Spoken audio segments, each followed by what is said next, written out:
Whose voice are you listening to? Because it can really mess up your life or the best years of your life before you get to wake up and realize, oh my, years have gone by. Why am I saying this?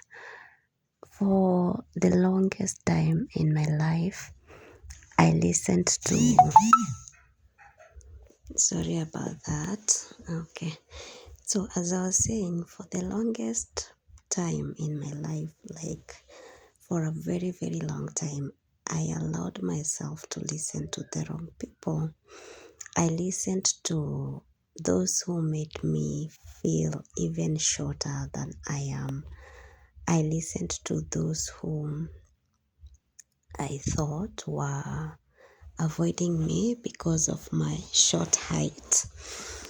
Yeah, and I let that get into my head and my heart so much that I never saw anything else beyond that. When I looked at myself, all I could see was the lack of height, the tininess, the shortness, and centering my life on that made my life quite difficult because when I tried to ignore it at times and go out, like maybe try to play with other children and all that, and I will see them avoiding me and everything, being avoided even at home and such, I allowed myself to take that narrative. I bought it. I didn't even borrow it. I bought it and I felt awful, terrible, horrible, all the terrible or negative adjectives you can put there. I felt that about myself. I had no self love, if I can say that, but people never got to see that. I'm an actress. Even before I knew I'm an actress, I was acting. So I could hide that quite well. And since I didn't really have people I could open up myself to as much, most people didn't get to know what I was battling with. But I battled with this, being made to feel that I'm too short to be good, I'm too short to be likable, too short to be loved, I'm too short to be chosen, I'm too short to be favorite. And my goodness, there are people, if right now you think I am cute, you should have seen me growing up. Goodness gracious. One thing that is in our family, we are quite curvy, naturally curvy, like from my late grandma to my mother to my siblings, my sisters. So I was quite curvy, fupi round.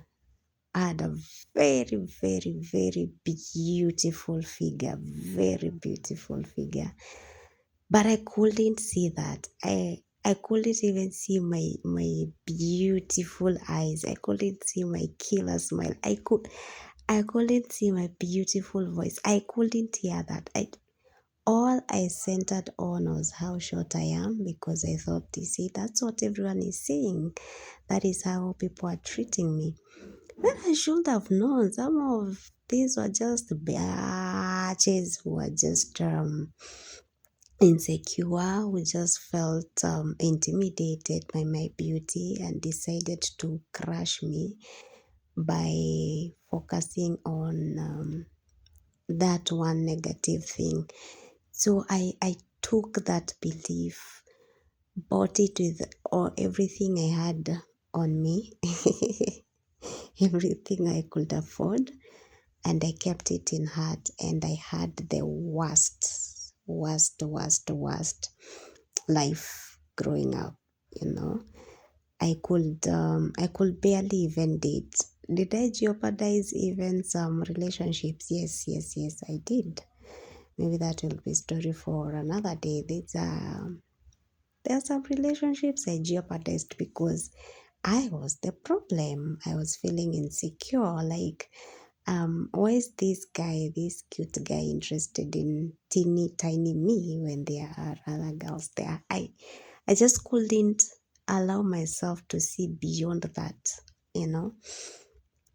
Uh, yeah, and it was so bad, that feeling no one accepts you, no one likes you, no one truly wants you, no one truly values you. People come to me when they have problems.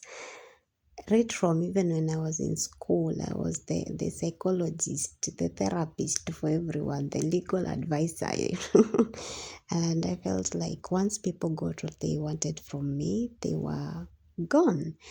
And that didn't sit well with me. So I believed, yeah, because of my height, I'm unlikable, unlovable, unwanted and all that. And that missed the the most part of my life. That sometimes I look at me like this crashing on me right now, and I don't even have that figure that I had before. Actually, I made myself slim. I did it. I did it myself. First time I wanted to lose that body that I had back then because it got me into a lot of trouble. And by trouble, I mean I almost got gang raped more than once. So that body, when I tell you I was hot, freaking hot, freaking pretty, believe it, it got me in trouble so many times. I never shared with nobody, not even my family, not even my mom. And that guilt mentality, if anyone here has gone through any of that, please, it's not your fault. Stop carrying that guilt. Stop keeping it inside. Stop letting it kill you. So today's story is to tell someone out there, if you're feeling insecure about maybe your body, your disability, please stop. Please stop. You are more than that. Please check on your abilities, okay? Now I crash on me daily.